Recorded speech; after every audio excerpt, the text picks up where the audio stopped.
In all the years I had lived in New York, I never thought the city could feel like this. The station at Canal Street was quieter than I'd ever seen it, the shadows stretching across the tiled walls, casting strange shapes that danced with the flickering lights. The silence felt as though it were pressing down on me, and yet I still couldn't bring myself to break it. My fingers tightened around the strap of my bag, as though clutching that thin piece of leather could anchor me to something real, something safe. Only hours before, the news had broken. There was no mention of the word epidemic. The authorities hadn't gone that far. They were calling it a viral disruption, something vague enough to soothe panic but ominous enough to keep people indoors. I suppose I should have stayed home, but my apartment on the Lower East Side felt no safer than the empty platform I found myself on now. So I'd headed to the subway with the idea of reaching Manhattan's Central Terminal, where I'd heard whispers of a possible evacuation point. The platform was mostly empty, save for a small scattering of people in the shadows. A woman with a stroller, a man in a suit pacing back and forth, two teenagers whispering nervously to each other. The remnants of those who, like me, were desperate for any sign of escape. The silence broke with the distant rumble of the train, and I felt an odd mixture of relief and dread. The train was late, half an hour at least, which was unusual even by New York standards. I tried to dismiss it as a minor delay, but an uneasy feeling gnawed at the back of my mind. When the train finally pulled in, it screeched to a halt, doors grinding open with a metallic groan that echoed across the empty station. Inside, the car was dimly lit, the lights above flickering sporadically as though the power might fail at any moment. There were only a few other passengers scattered across the seats, their faces drawn and pale in the sickly glow. I stepped inside cautiously, my gaze sweeping the length of the car, and chose a seat close to the exit.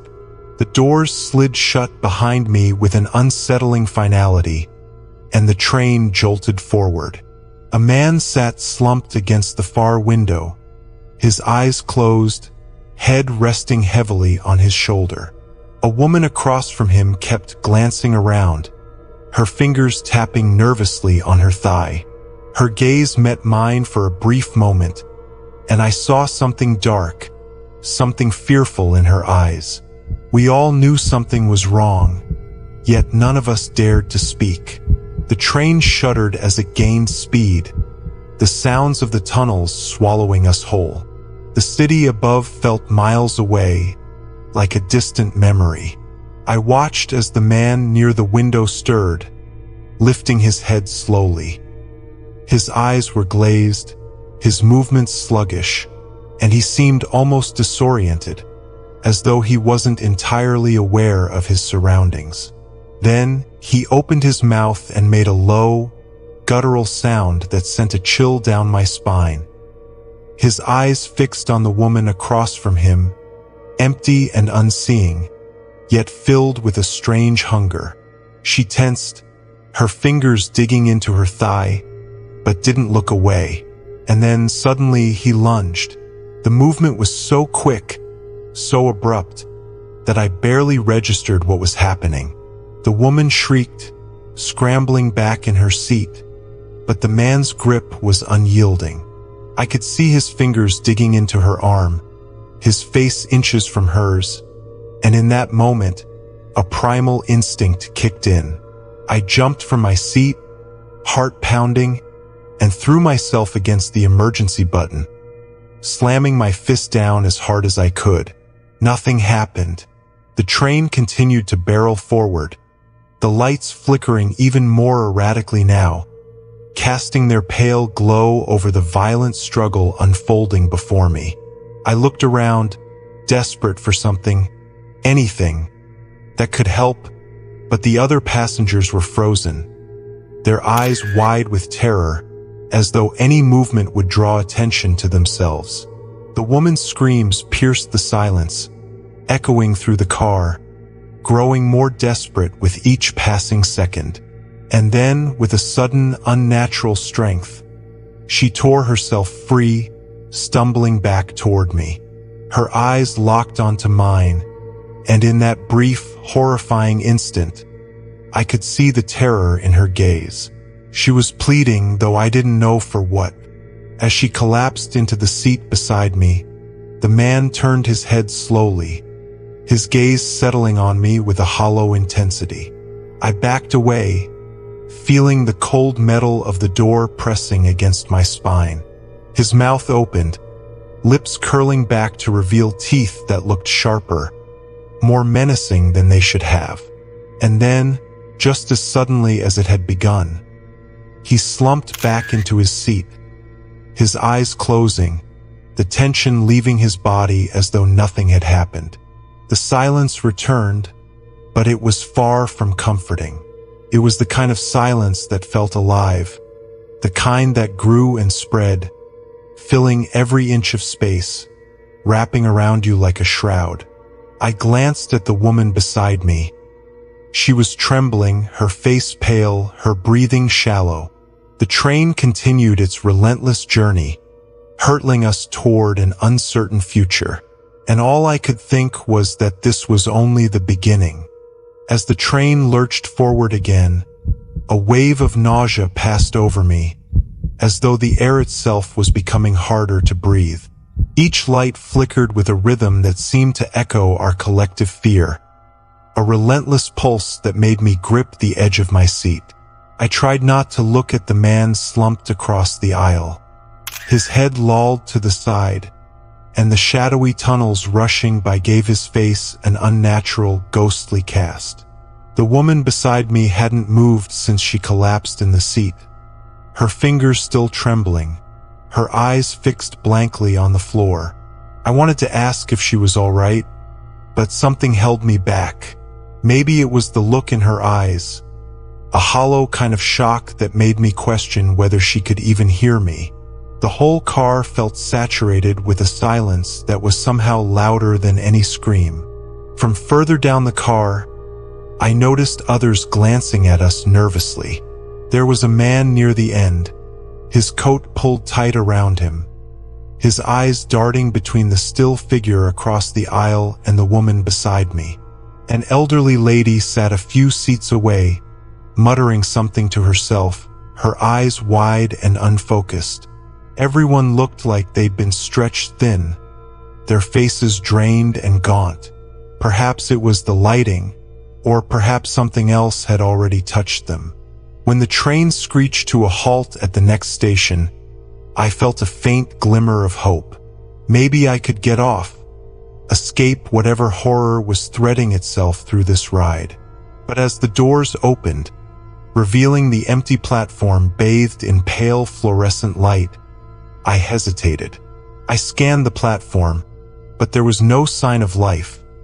No other passengers, no station workers, not even a flicker from the usual buzzing displays. Just stillness, like a painting with every brushstroke dampened in gray. And then I saw it. A figure way down at the end of the platform, barely visible in the dimness. It was standing unnaturally still, and I couldn't make out any details, only that it seemed to be looking straight at our train. I watched, breath caught in my throat, waiting for the figure to move, to shift even slightly, but it didn't. It just stared, as if waiting. The doors slid shut again, and I almost gasped in relief as the figure disappeared from view. But that relief was short-lived. The man across the aisle began stirring again, his head lifting slowly, his eyes opening as if he'd been woken from a deep sleep.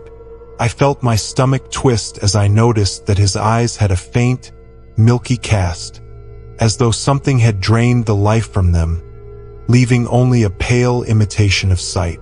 My gaze darted toward the other passengers, but they were all looking away, pretending not to notice. The woman beside me, who hadn't spoken since she'd stumbled into the seat, finally whispered, her voice trembling, "They don't go away." I turned to her, confused. Who doesn't go away?" She didn't answer. Her gaze was locked on the floor, her hands clenched tightly in her lap. Her voice dropped even lower, barely audible over the rattling of the train. "They're here, but they don't know it. Not yet." A shiver ran through me. The meaning of her words was impossible to decipher, and yet something in them struck a chord of dread within me, as though some part of me understood, even if I couldn't quite grasp it. I looked back at the man across the aisle. He had gone still again, his head tilted just so, as if listening to something only he could hear. Suddenly, the lights overhead blinked out entirely, plunging us into complete darkness. A collective gasp rippled through the car, followed by tense, shallow breathing. My own heartbeat pounded in my ears, each beat loud enough to mask the noises around me. Somewhere nearby, a muffled cry broke the silence, and I realized with horror that it was coming from further down the train. The lights flickered back on, weaker this time, casting an almost greenish tint over everything. The man across the aisle was gone. I glanced around, panic rising in my chest as I searched the car. He couldn't have left. The doors hadn't opened. There was nowhere for him to go. But as I looked up the aisle, I saw something that made my blood turn cold. He was standing in the connecting doorway, his back to us, his head tilted at an odd angle as though he were straining to listen. His hands were pressed against the glass, and I could see the faint outline of his breath fogging up the surface. For a moment, nobody moved.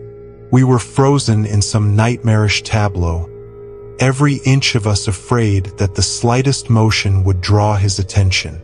But the elderly woman a few seats away let out a terrified whimper, and his head snapped toward her. His face twisted into something feral, almost ravenous.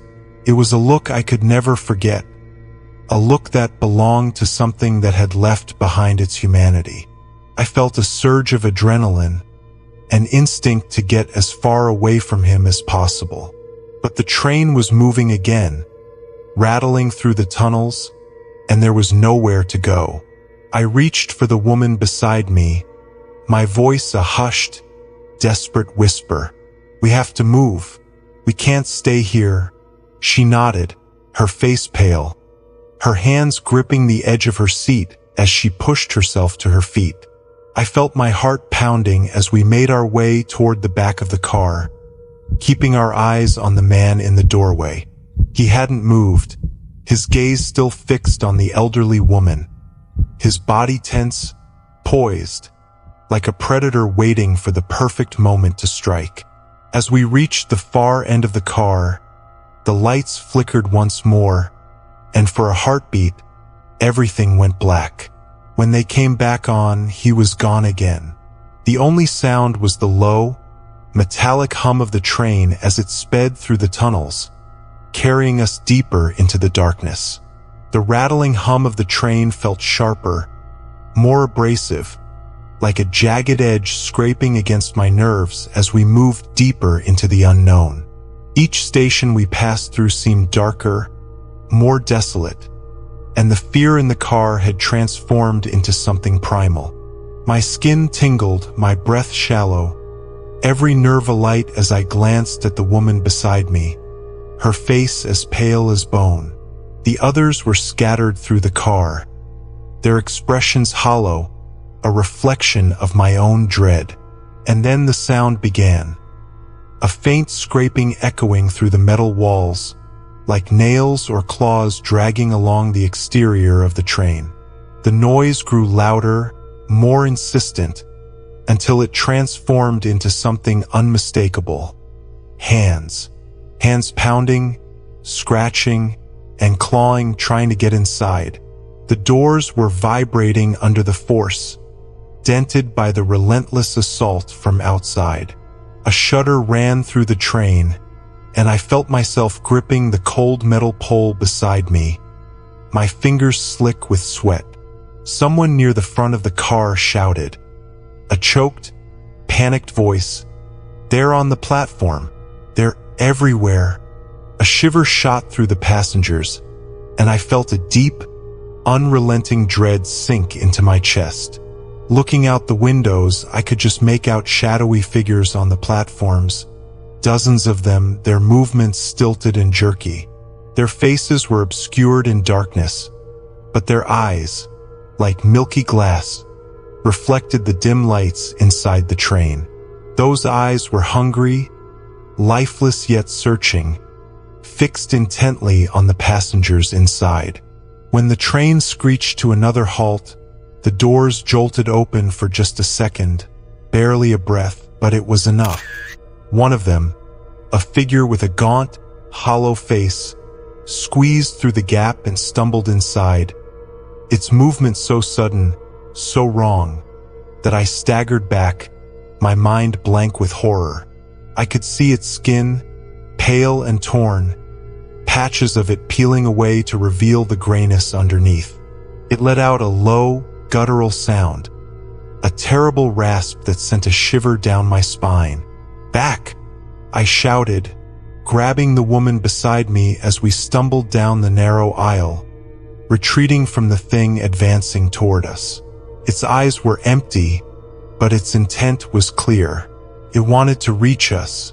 The other passengers scrambled, panic erupting into gasps and cries. A man tried to shove past the creature, but it turned with surprising speed, latching onto him with a skeletal grip, its fingers sinking into his shoulder. He screamed, a sound that pierced the air, and I watched in frozen horror as he crumpled. His life drained in a matter of seconds, his body left limp and slack on the floor. "We have to keep moving," I shouted, though my voice sounded distant, lost in the roaring din of my own heartbeat. "Get to the next car." The woman beside me clutched my arm, her nails digging into my skin as we pushed forward, stumbling over the narrow, cluttered aisle. I didn't dare look back. I could hear more of them, their slow, relentless shuffling, the low murmurs and groans that filled the car like a haunting melody. As we reached the door to the next car, I fumbled with the handle, my hands trembling. The door wouldn't budge, as though something on the other side was pressing against it. I braced myself, glancing at the others who had gathered behind us, their faces wild with fear. There was a terrible sense of finality in the air, like we were already sealed in this moving coffin. With a desperate burst of strength, I yanked the door, and it finally gave way, opening just enough for us to squeeze through.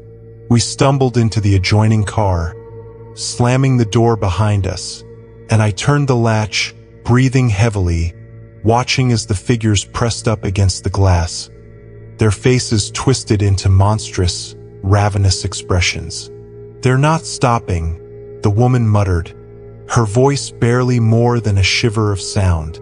The others in the car gathered around, each face etched with terror. We were packed in close now, every breath filled with the stale, metallic scent of fear. One of the men, tall with a lean frame and a look of grim determination, spoke in a low, steady voice, his words barely cutting through the noise. "If we keep moving, stay one car ahead of them, we might make it to Manhattan." I looked at him, hope flickering for the first time. "But they're everywhere. How can we be sure they won't break through?" He didn't answer, his jaw set, his gaze focused on the shadowy forms pressing against the door. I felt the weight of our shared dread settle over me like a shroud, but the urgency, the need to keep going, pushed me forward. As we moved into the next car, I noticed the others keeping close, a trembling mass of desperate, frightened souls. The train jolted, slowing down as we approached another station, and a murmur of horror ran through the group. I could see them through the windows again. Dozens, maybe hundreds of those figures, standing in the shadows, waiting, their eyes fixed on us with a hunger that was almost palpable.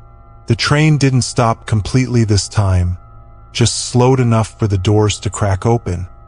But it was enough. A few more of the creatures managed to force their way inside, their movements erratic, limbs twitching and jerking as they advanced. I felt my heart pound, terror closing around my throat like a vice as we backed away, keeping just out of reach. One of them lunged, its hands clawing at the air, its mouth open in a silent scream. It stumbled, crashing into a seat as we pushed past it, moving further down the car. I could feel the weight of its gaze on me, the emptiness of those eyes following my every movement. It was as if they could smell our fear, sense the trembling pulse of our desperation. The train hurtled forward, and I knew that each car we passed through brought us closer to the end of the line. But the creatures were relentless, their numbers growing with each station we left behind. Every step felt like a march towards some inevitable, terrible fate, the final, desperate hope that perhaps Manhattan might hold our salvation. But deep down, as I glanced at the faces around me, each one reflecting my own terror, I wondered if salvation was nothing more than an illusion. If, by the time we reached the terminal, there would be nothing left of us but shadows in the dark. There was a strange quiet that settled in as we moved to the next car. It was the kind of silence that seemed to thicken the air, so dense that each shallow breath felt as if it were pulled through a fog. I became hyper-aware of the others close around me, the trembling fear they radiated, and the fleeting, desperate glances they cast toward the doors. Every time the train rattled over the tracks, it sent a vibration through the metal that made us all tense, a reminder of just how fragile our refuge was. The woman beside me, her name was Sarah, I'd finally learned, was gripping the seat in front of her so tightly that her knuckles turned white. Her eyes, wide and unblinking, were fixed on the window, watching the dark tunnels rush past. But I could see that her mind was elsewhere, somewhere where hope had already started to wither. In the next moment, as if summoned by our collective dread, a familiar pounding started up again on the door behind us. It was softer this time, like fingers tapping or a light scraping, but unmistakably there. The first time we'd heard that sound, it had sent a ripple of horror through us. Now it only confirmed what we already knew. They were relentless, close, and endlessly persistent. "We're losing ground," someone muttered in a tone that was both quiet and resigned, as if they had already accepted what that meant. The man who'd suggested reaching Manhattan, his face tight with tension, took a cautious step forward, scanning the next car ahead. "We have to keep moving. If we stay here," he didn't need to finish the thought. The implication was clear, and it landed heavily in the stale air, a chilling reminder of the danger pressing in on us. One by one, we moved forward, sliding open the door to the next car, where the lights flickered ominously. There was an almost palpable unease about this car, as though it were darker somehow, the shadows thicker and more deliberate. I held my breath, each step measured and careful, trying not to think about the horrific figures closing in behind us. The lights above dimmed, then blinked in and out, casting everything in rapid, jarring fragments. In one moment of sudden illumination, I saw them again through the glass of the rear door, their faces pressed against it, hollow eyes unblinking, hands clawing and scraping. One figure in particular, a woman with what looked like remnants of a business suit hanging from her shoulders, seemed to be staring right at me. Her face was contorted, slack, her mouth slightly open, as if she was trying to remember something but kept slipping further from it with each step. Her stare was penetrating, void of life yet full of some sick hunger that made my skin crawl. The doors between us and them began to shake violently, as if the train itself were straining to keep them out. I knew then that whatever barrier was left between us and them was growing thinner by the second. The others must have sensed it too, as we quickened our pace, weaving through the narrow space between the seats, our breaths loud in the uneasy quiet. At one point, Sarah stumbled, and I reached out instinctively to steady her, our eyes meeting for the briefest of moments. Her expression mirrored my own, a mixture of terror and a thin thread of determination, as though we both understood that whatever happened, there was no going back. She nodded, a silent agreement passing between us. The train rattled and groaned, throwing us against the seats as it rounded a sharp bend.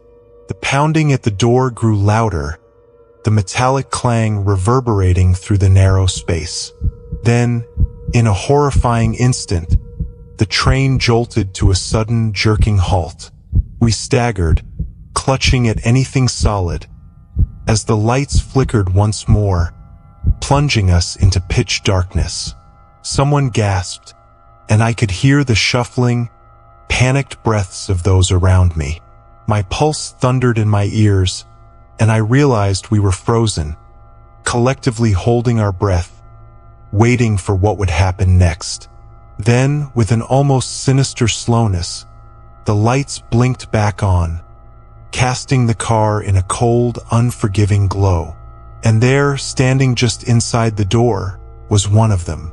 It must have slipped in during the darkness, its movements silent and stealthy. It stood, hunched and swaying, its mouth hanging open, pale, decayed fingers reaching toward us with a chilling deliberation.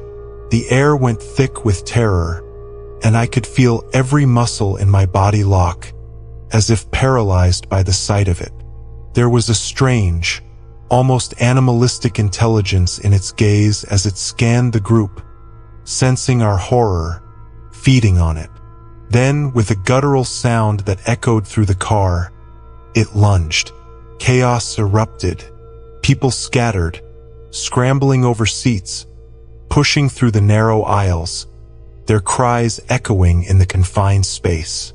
I ducked behind a seat, gripping the edge of it so hard my fingers ached, my pulse pounding in my throat as I watched it reach for one of the men. Its hands latched onto him, pulling him close, and I had to look away, the terrible reality of it too much to bear. A voice shouted somewhere near the front of the car, "Move forward, now!" It was the man with the steely determination, his face pale but resolute as he gestured wildly for us to keep going.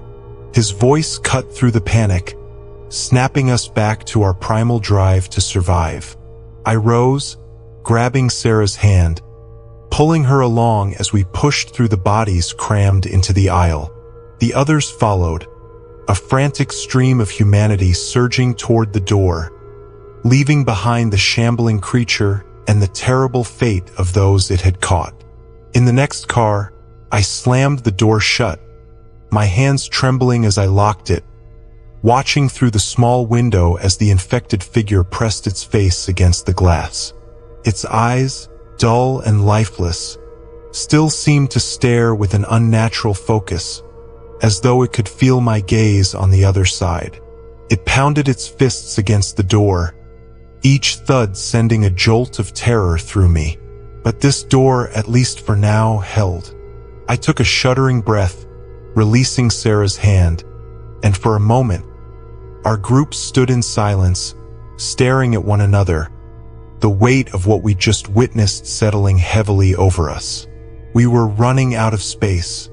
The silence that followed was a thin veneer, a brittle calm that I could feel straining under the weight of every tense, held breath. The others had collapsed into seats or leaned against the walls, each of us bound by an unspoken understanding that even our quietest exhalations might shatter this fragile moment of safety. Sarah was slumped against a corner, her eyes hollowed with exhaustion and terror. The man who had been leading us, Henry, I thought, his name echoed through my mind like a faint thread of hope, was gripping the metal bar near the door so tightly his knuckles had turned bone white.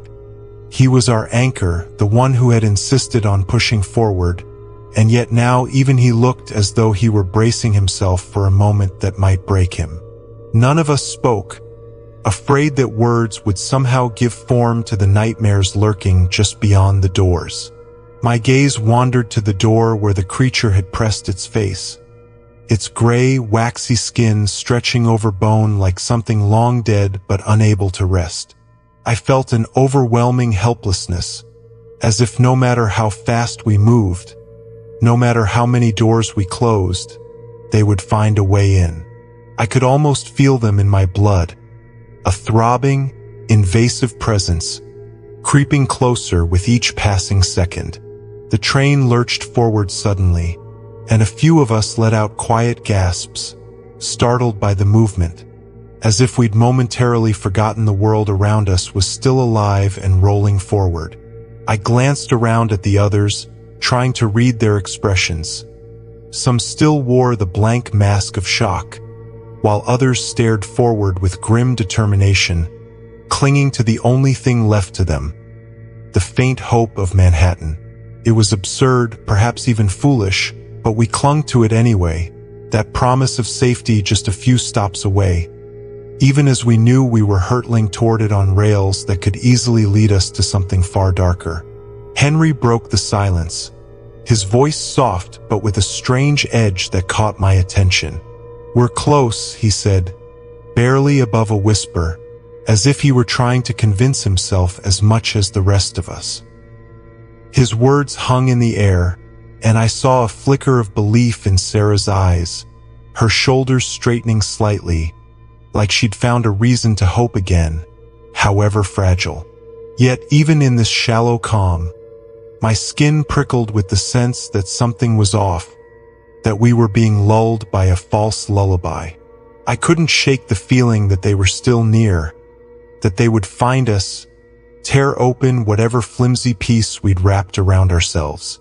My mind conjured up visions of them standing just outside, staring into the darkness, waiting for that one brief instant when we'd let our guard down.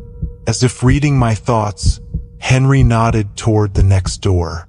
"We have to keep moving," he murmured, his tone somber but resolute. There was no debate, no chance to protest. The others merely nodded, a subdued agreement rippling through our small group. We understood now that stillness was as dangerous as any other choice. We gathered our things, mostly empty, clutched bags, and the odd object one person or another had carried from some other, safer part of their lives. I glanced down at the worn book in my hand, one I'd picked up back when I still thought I'd get out of here, back when the idea of reading it on some sunlit park bench felt almost like destiny. Now it was a relic of another life, one I clung to as though it might tether me to some fragile shred of sanity. The door to the next car groaned as Henry pushed it open, and we stepped forward as a unit, moving like ghosts through the dim, narrow passage. With each step, I could feel the dark breath of the tunnels pressing in, suffocating us with the weight of everything we'd left behind and everything we still feared was waiting ahead. Then, almost too close to believe, a shadow flickered at the end of the car.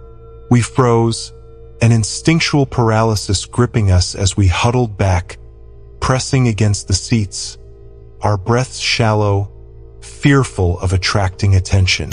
At first, I thought it was just another trick of the lights, the way the flickering seemed to stretch the darkness, making every corner feel alive.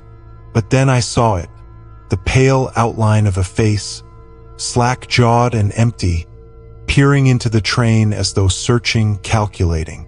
It was like a twisted parody of humanity, something stripped of its essence yet desperate to remember, desperate to consume whatever fragments of life it could find.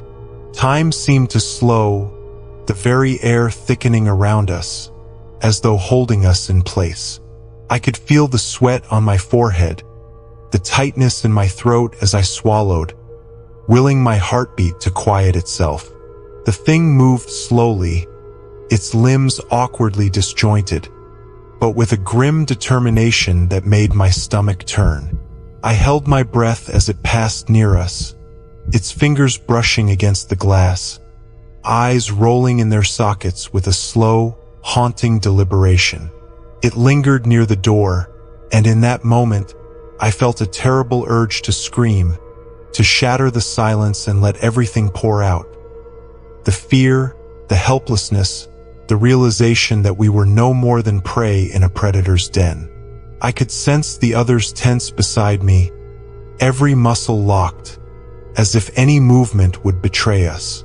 Sarah's hand found mine in the darkness, her fingers cold, trembling slightly, a shared reminder that we were all still alive, just barely.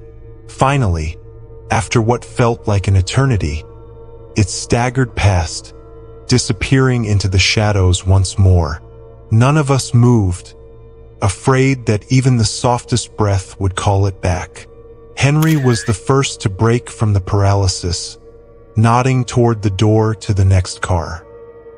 He looked back at us, his eyes searching, as if waiting for us to find the courage to follow. We moved as one, the door creaking behind us as we slipped through, and I felt a sickening twist in my stomach, knowing we'd left a small piece of ourselves behind in that other car.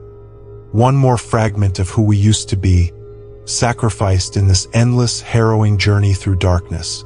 As we continued forward, the dull hum of the train mingled with our collective, silent dread. A reminder that we were alone here, traveling through a realm where light and hope had long ago been extinguished. We moved in tense, near silence, each footstep a muted echo swallowed by the oppressive shadows. Every step felt like a small victory, a precious inch gained in a game that felt unwinnable. The air was thick, filled with the scent of metal and something that tasted faintly of decay. A reminder that the infected were close, their unnatural hunger lurking in every shadowed recess. Henry led us steadily, glancing back often, his eyes darting to each of us as if measuring our strength, our resolve. Sarah followed, her face a mask of grim determination, though I could see the faint tremble in her hands as she clutched her bag. The rest of us moved instinctively, keeping close, trying to ignore the slight rustles and sighs echoing from deeper within the train. It was during one of these anxious pauses, just as we reached the connecting door to the next car, that we heard it, a soft, muffled whimper. At first, I thought it was Sarah, or maybe one of the others finally giving in to the weight of terror. But then Henry turned, a frown furrowing his brow, and he motioned for us to stay back. The sound grew louder, a quiet, desperate keening coming from somewhere just out of sight. My skin prickled as I recognized it. A choked, involuntary gasp, the kind someone makes when they're trying and failing to contain their pain. My heart sank, my mind racing with the implications. Then, from the shadowed corner of the car, one of our own emerged. David, a young man who'd hardly spoken since we'd met him 2 stations ago. He stumbled forward, his face pale and twisted in a grimace, and I saw the way he clutched his arm, blood seeping through his fingers. For a moment, a terrible silence filled the car, the entire group staring at the red stain that marked his sleeve. "Oh no," Sarah whispered, her voice barely audible, her gaze locked on the wound, and I could see the horror blooming in her eyes, the dawning realization that something had gone horribly, irreversibly wrong. David looked at us, his face contorted in a mixture of pain and pleading. It was just a scratch," he stammered, his voice thick with desperation. "I thought I could." He didn't finish, his voice cracking, and for the first time, I saw a glimmer of fear in his eyes, a fear that mirrored my own. We all knew what this meant. The infection was relentless, a merciless force that transformed even the most minor injury into a death sentence or worse. David's eyes darted to each of us, silently begging, but none of us could meet his gaze for long. The unspoken question hung in the air, a terrible, undeniable weight. What would we do? Henry's jaw clenched, his face hardening as he stepped forward. He glanced at the rest of us, his expression unreadable, yet somehow filled with a quiet, resigned sorrow. "David," he said, his voice low and steady, as if speaking to a frightened child. "We don't have much time."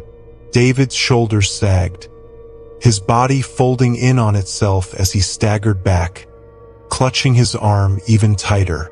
"Please," he whispered, barely able to force the word out. "Please, don't leave me behind. I don't want to be alone out here." Sarah took a step forward, reaching out as if to comfort him. But then she stopped, her hand falling limply to her side. Her face was a study in anguish, torn between compassion and fear. I could see her struggling with the decision, the terrible knowledge that staying with him, even for a moment, could doom us all. Henry turned to us, his voice a quiet command. "We need to keep moving." He didn't say it cruelly. In fact, there was a tremor in his voice, a reluctance that mirrored my own. But his words cut through the silence, filling the car with a dreadful finality. He was right. Every second we lingered was a risk, a chance for the infected to close in, drawn to the scent of blood and the vibrations of our movements. David's face twisted in horror as he realized what Henry's words meant. "No!" he cried, his voice rising to a desperate shout. "Please don't leave me like this. I'm still me. I'm still here." His voice wavered, his pleas dissolving into choked sobs. I felt a pang of guilt, a gnawing ache that threatened to consume me, but I forced myself to look away, to focus on the door that led to the next car, to anything but his anguished expression. In that moment, I felt the weight of survival settle on me like a leaden cloak. It was brutal, merciless, stripping away the illusions of humanity we'd clung to, forcing us to confront the terrible truth.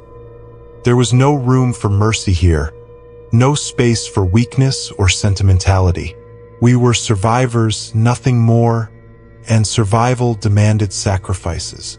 Henry gave a reluctant nod, and we turned, moving toward the door with a grim, unified purpose. I could hear David's footsteps behind us, a stumbling, desperate shuffle, as he tried to keep up, but none of us turned back.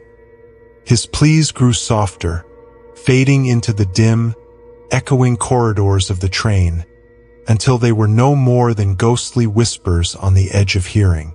As we moved forward, I felt a hollow ache in my chest, a quiet despair that settled like a stone at the bottom of my soul. David's absence was a wound, an invisible scar that would linger long after this nightmare ended, if it ever did. And yet, I knew that what we'd done was necessary, a brutal choice that had saved our lives, if only for a few moments more. In the dim light of the next car, I saw the faces of the others, their expressions mirroring my own, a mixture of exhaustion, fear, and a terrible, consuming guilt. We had all become something different in that moment, something harder, colder. The things that once defined us, compassion, kindness, hope, had been stripped away, leaving behind only the raw, primal instinct to survive. The infected were still out there, prowling the darkness, waiting for the smallest sign of weakness. And as I looked at the faces of my companions, I realized with a sickening certainty that, if the time came, I would make the same choice again. Survival had become our only guiding principle, the one unbreakable rule in a world gone mad. And as we moved forward, the shadows closing in around us, I knew that each of us carried a piece of that darkness within us. A quiet, unspoken fear that we, too, might one day be left behind. Each car we entered felt like stepping into a new layer of some twisted underworld. Each shadow heavier, more stifling, the air thick with an unnatural tension. The train groaned and rattled, its bones shaking, as if it, too, was struggling to hold itself together in this collapsing world. We moved in silence, our footsteps punctuated only by the distant, intermittent sounds, the dragging, the scuffling, that told us the infected weren't far behind.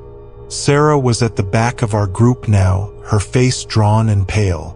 I found myself watching her, noting the nervous flicker of her gaze as she glanced over her shoulder, her grip tightening on her bag every few seconds. We were all doing it, casting glances into the darkness, as if waiting for something to lurch out of the shadows, something inescapable and unforgiving.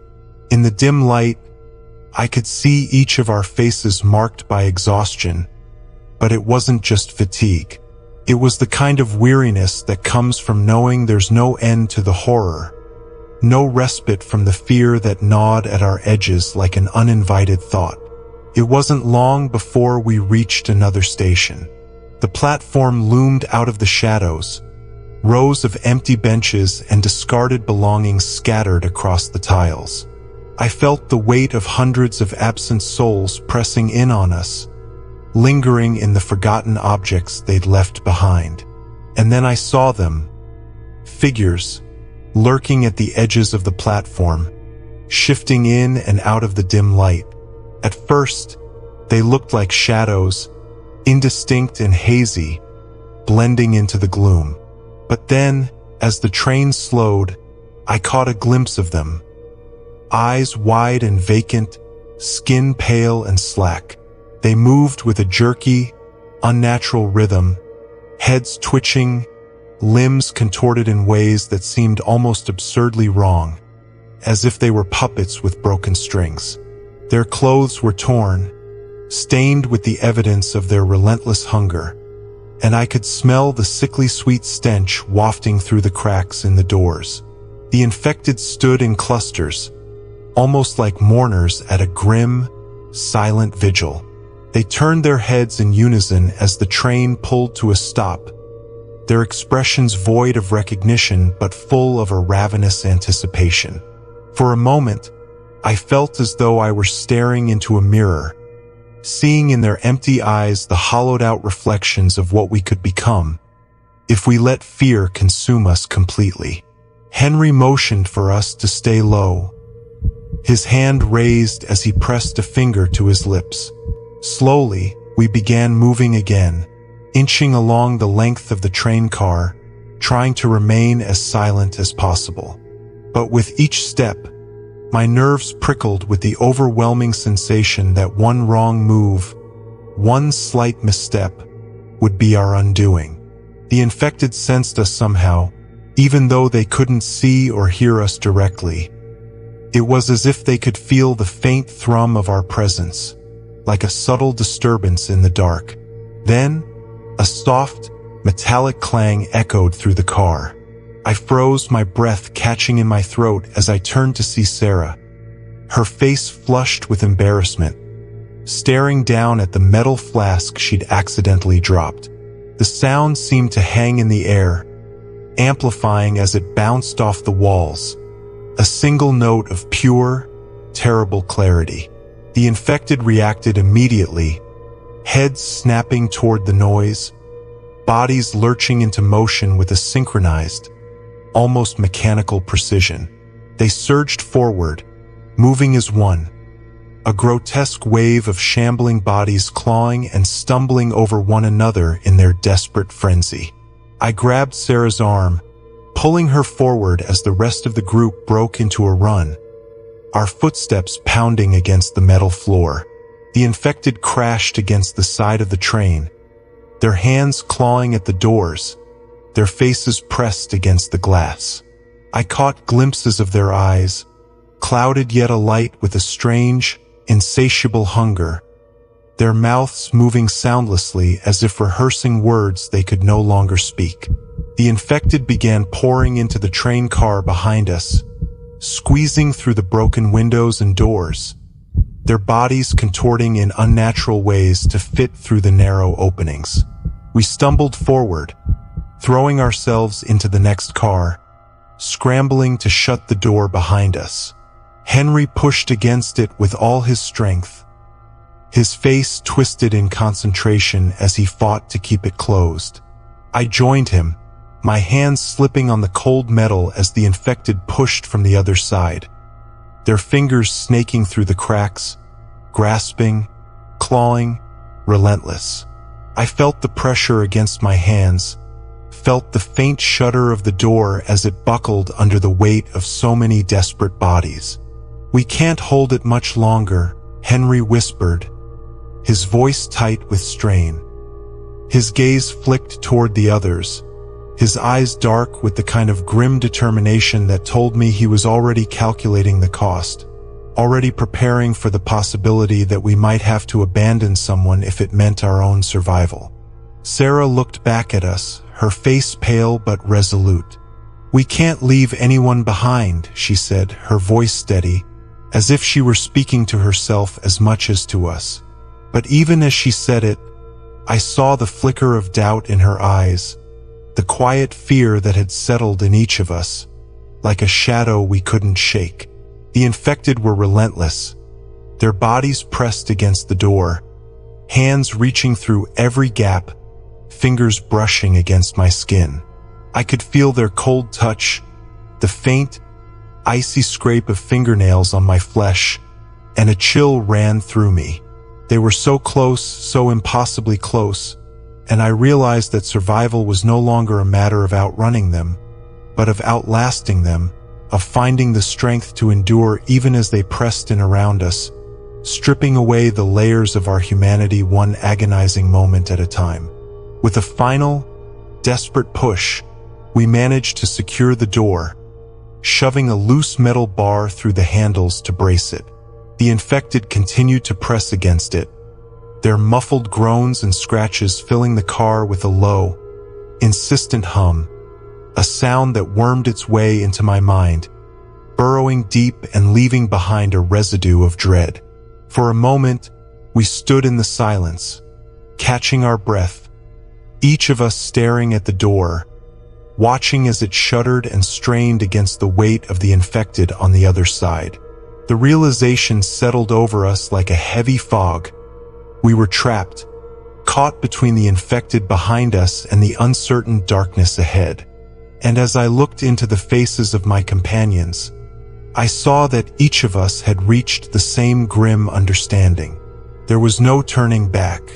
The only way out was forward, through the unyielding darkness, through the endless, suffocating terror that awaited us at every turn.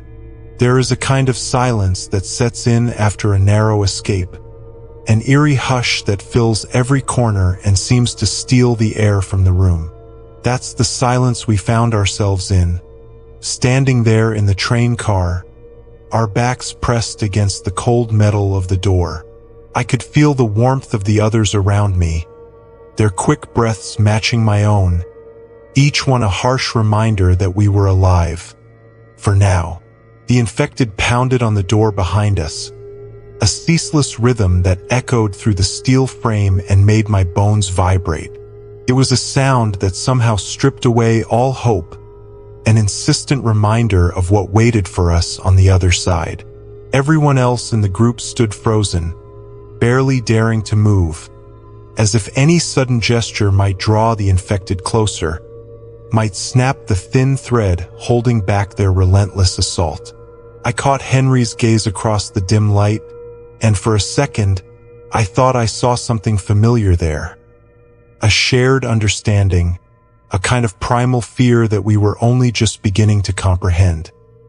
He nodded, almost imperceptibly, and then shifted his gaze to the others. But it was Sarah who drew my attention the most. She was staring at her arm, her face pale and drawn, her lips pressed tightly together. The sleeve of her jacket had been torn, a small tear that exposed a sliver of skin, flushed and bruised. Her fingers trembled as she touched it, as if unwilling to believe what she already knew. I felt a sick twist in my stomach, a heaviness that sank down into my core. I knew what we were all thinking, even if no one dared to say it. Henry cleared his throat, his voice low and steady, but it was a tone that hinted at something more. A cold, terrible practicality that had begun to take root in all of us. "Sarah," he murmured, barely loud enough for the rest of us to hear. "When did this happen?" Her eyes darted around the group, landing on each of us with a mix of fear and defiance. She opened her mouth, but no words came out, just a shaky breath that filled the silence with a haunting fragility. Finally, she managed to whisper, "It's nothing, really, just a scratch. It's fine." But we all knew better. In the days since the infection had spread, we'd seen what even a scratch could mean. I watched as the others glanced away, each of us feeling the weight of our own helplessness. We were caught between the terror of the infected clawing at the door behind us and the growing realization that one of our own might soon become one of them. I could feel the fear creeping through me, a cold, insidious thing that tightened around my chest, making it hard to breathe. In the silence, I could almost hear each person's thoughts, the small calculations and compromises they were making within themselves. Henry shifted uncomfortably, his fingers tapping against his leg as he struggled with the choice we all knew lay ahead. He looked at Sarah, his jaw set, and spoke softly, his voice carrying an edge that I hadn't heard before. "Sarah," he began, his voice strained, If it gets worse, you know what has to be done. We all know." He looked away as he said it, unable to meet her gaze, but his words hung in the air like a dark omen, casting a long shadow over all of us. Sarah's face hardened, and for a moment, she looked fierce, defiant, as if daring any of us to challenge her. But then her shoulders slumped, and the fight seemed to drain out of her, leaving her standing there, small and fragile, a pale figure in the dim light. She nodded once, a barely perceptible movement, and then sank down onto one of the benches, pulling her torn sleeve over the wound as if to hide it from view and from herself. The rest of us sat down as well, our bodies heavy with exhaustion and dread. The train shuddered and groaned as it continued its slow, relentless journey through the tunnels, each vibration a reminder of the infected waiting on the other side.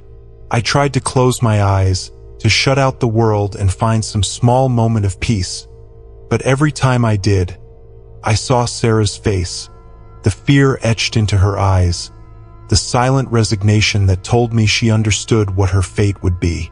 Time passed in strange, uneven bursts, each moment blending into the next until I could no longer tell how long we'd been sitting there. I found myself counting my breaths, each one a small victory, a reminder that I was still here, still fighting. But even as I clung to that fragile hope, a darker thought crept into my mind, an idea that took root and grew, feeding on my fear and despair. What if we didn't make it to the end of the line?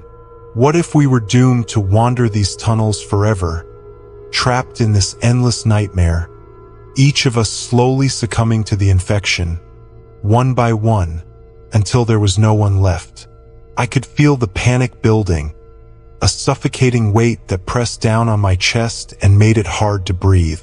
I forced myself to look around at the others, to remind myself that I wasn't alone. But even that brought little comfort. In the dim light, I could see the strain etched into each of their faces, the subtle tremors in their hands, the haunted look in their eyes. We were all teetering on the edge, held together by the flimsiest of threads, and I knew that it wouldn't take much to unravel us completely.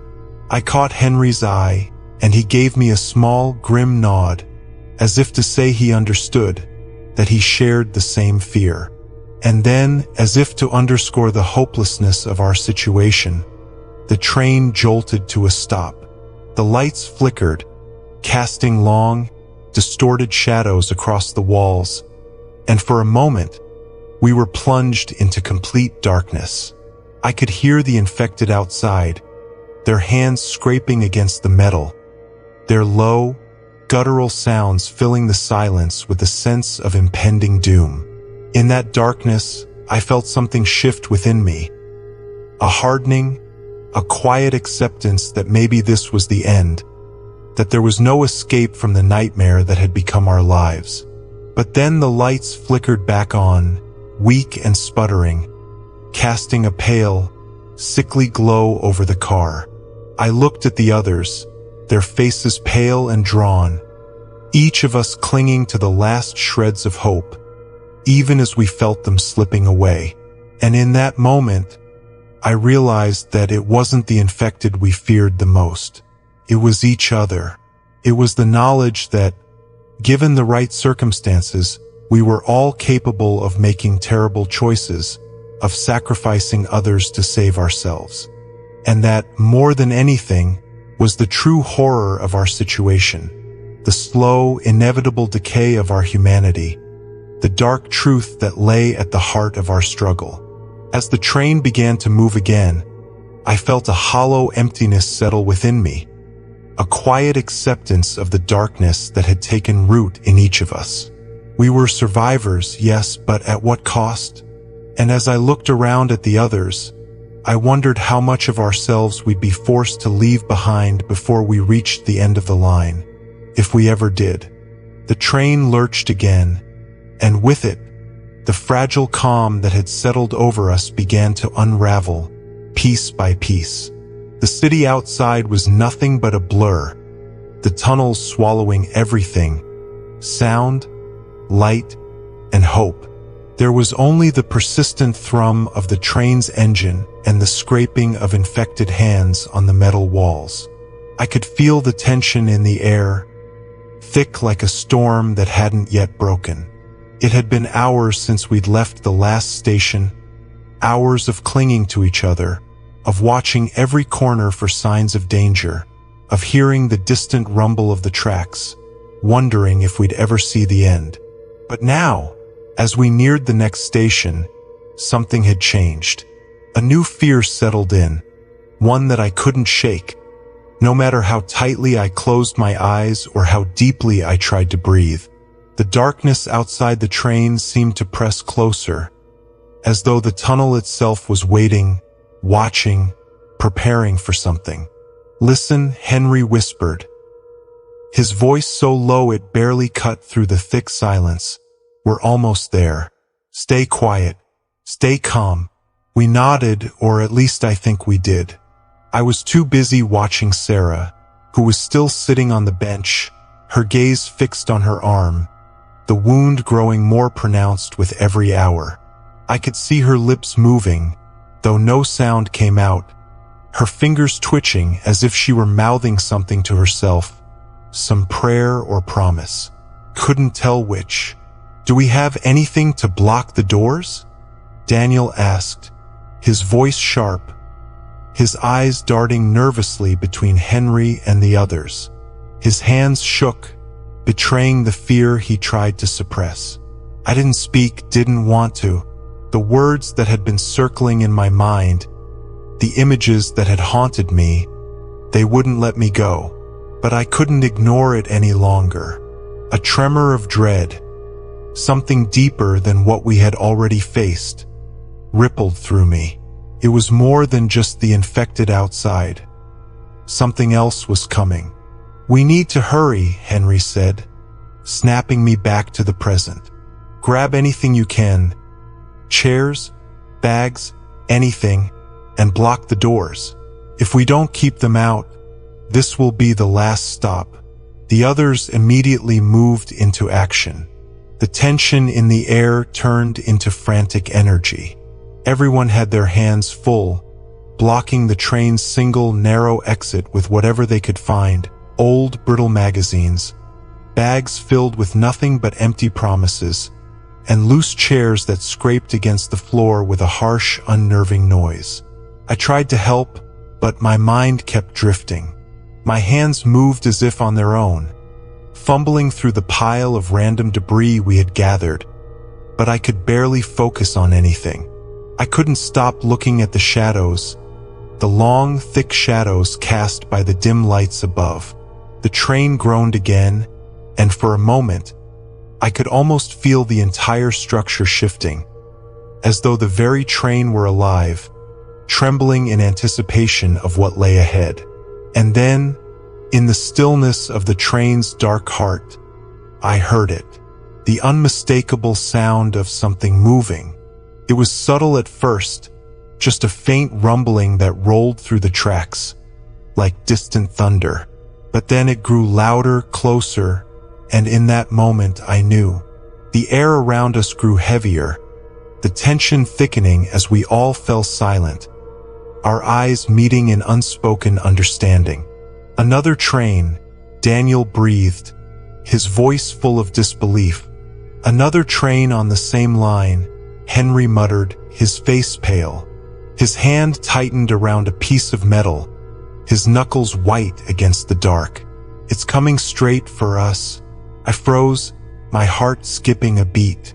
It was bad enough that we were stuck in the tunnels, with the infected just outside the doors, but now the thought of a second train barreling toward us, moving with a speed that felt unnatural, unstoppable, made everything feel more inevitable. The sound of it, growing louder and louder, filled the space between us like a drumbeat, a reminder that we were caught between two forces we couldn't control.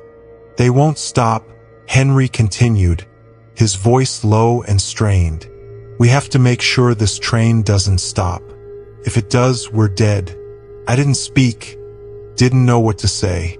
I only watched as the others continued to struggle with the doors, the panic setting in now, the sudden realization that we were running out of time.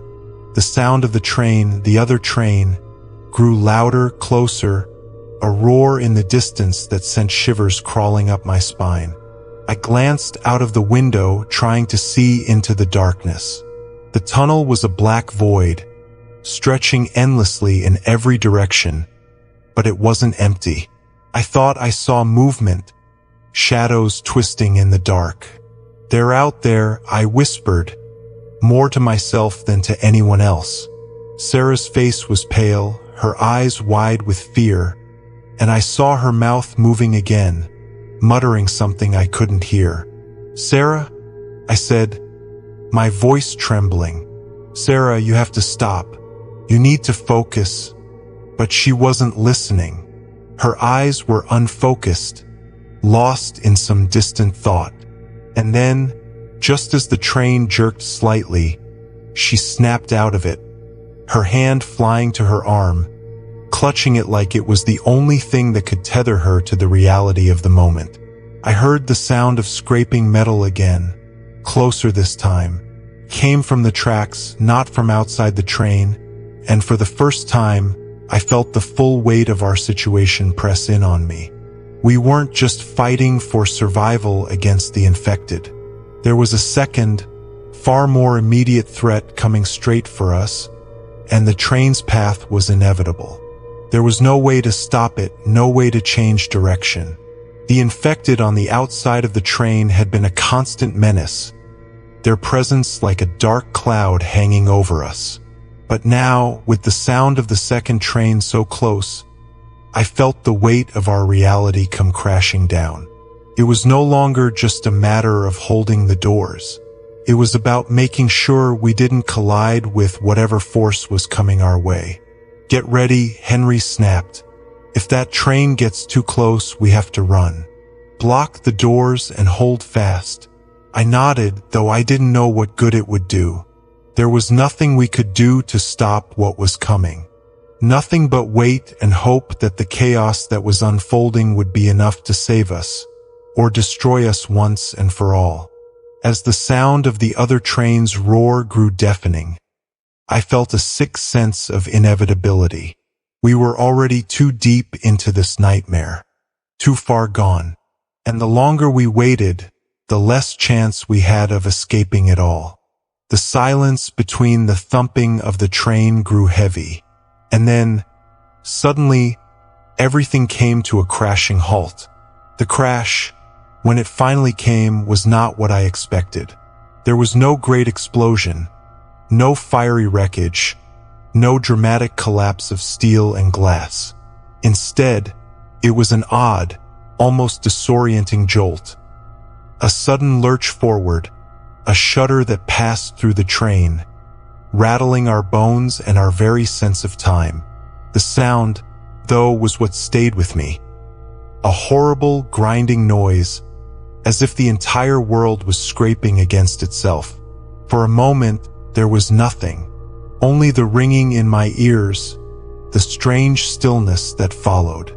My heart hammered in my chest, but the adrenaline that had fueled me moments before began to fade, leaving behind a tired heaviness that I couldn't shake. I was sprawled across the floor, my hands still clutching the seat, my body half draped across the aisle.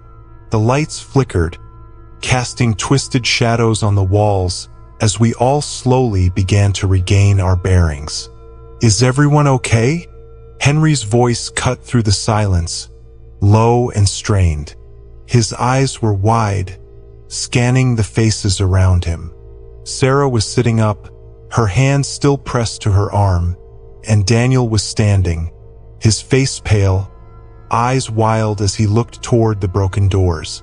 We were alive, somehow, but outside it was chaos. The doors had buckled, twisted in on themselves like the ribcage of a dying beast. We could hear them now, the infected, scratching at the wreckage, groaning, their desperate movements shaking the remnants of the train. Every sound, every scrape, seemed to grow louder, and I could feel the air in the car turn thick, suffocating. There was no escaping them, not now. But as we moved, trying to gather ourselves, trying to push through the panic that threatened to overwhelm us, there was a sudden shift. The train stopped, its engine sputtering and cutting off, leaving us in a haunting silence. The sound of scraping outside halted, just for a moment. And then I heard something else. Voices. At first, I thought it was part of my delirium, but then the sound became clearer. Footsteps, heavy and deliberate, approaching through the station. The shuffle of boots on cold concrete. I stood up slowly, my legs weak beneath me. Sarah was still clutching her arm, but she was on her feet too, eyes wide with confusion. The others, still uncertain, followed.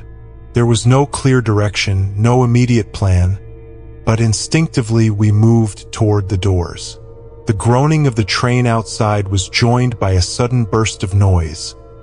A loud bang, the sound of metal tearing away, and then a voice, clear, strong, authoritative. "Step away from the doors," someone shouted. "We'll get you out, but you need to stay calm. Now!" I froze, my heart leaping in my throat. There was something strange in the tone of that voice. It was too commanding, too clean in the midst of all the destruction. We moved, hesitantly, unsure if this was the end or the beginning. As we emerged from the train, stepping into the station's pale light, I saw them, the soldiers. They stood in a tight formation, their faces hidden beneath helmets, their uniforms dusted with grime, their eyes scanning us with cold precision. But it wasn't their appearance that froze me in place. It was their stillness, their unblinking stares. Something was off. I felt it before I saw it. They didn't look scared. Not at all. "Is everyone accounted for?" one of them asked, stepping forward. His voice was strangely calm, detached, as though he were asking about something trivial, like the weather. But the strange thing was they weren't looking at us. They weren't looking at me or Daniel or Henry. They were looking past us, behind us, as if searching for something or someone that wasn't there. And then I saw it, the faintest trace of movement. In the distance, shadows shifting between the buildings of the city, too quick to make sense of. But it was enough to make my stomach tighten. I glanced at the others, each of us unsure how to respond to the calmness of the soldiers. There were no words for this moment, no comfort to be found in the sterile, controlled way they moved. "Wait," Daniel said suddenly, his voice cracking as he turned to look at them, his face pale with realization. You're not." One of the soldiers shifted, his gaze briefly meeting Daniel's before he turned away, his expression unreadable. There was a long pause, then another soldier spoke. "They're not infected," the soldier said, his tone still as flat as ever. "None of you are." I could feel the blood drain from my face. "No," I whispered, though I wasn't sure who I was speaking to. "We were not. But they—" "It's too late for them," the soldier interrupted, glancing at his comrades. "You've survived the worst. You'll make it through." The words were hollow, as though he were reading from a script. But the more I thought about it, the more I realized. The soldiers hadn't seemed even slightly concerned about the infected outside. The way they had moved, so calmly, so efficiently, it was like they knew what was coming. It wasn't until we were out of the station, stepping into the darkened streets of New York, that it all hit me. What we had survived, what we had been forced to endure. And yet, there was a sinking feeling that settled in the pit of my stomach. It wasn't over. Not yet.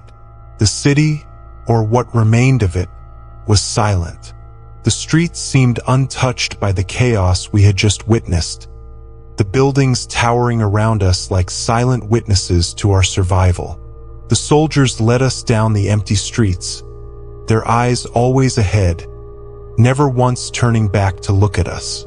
We were safe for now, but the stillness of the city, the unnerving calm that surrounded us, felt more like a lie than a victory. We had made it through the worst, but as the shadows of the city stretched long into the night, I couldn't shake the feeling that what we had escaped was only the beginning. And so we walked through the silent city into an uncertain future, led by soldiers whose faces were unreadable and whose eyes seemed to know something we didn't. The city wasn't empty, not yet, not by a long shot, but we were alive for now, and that was all I could hold on to.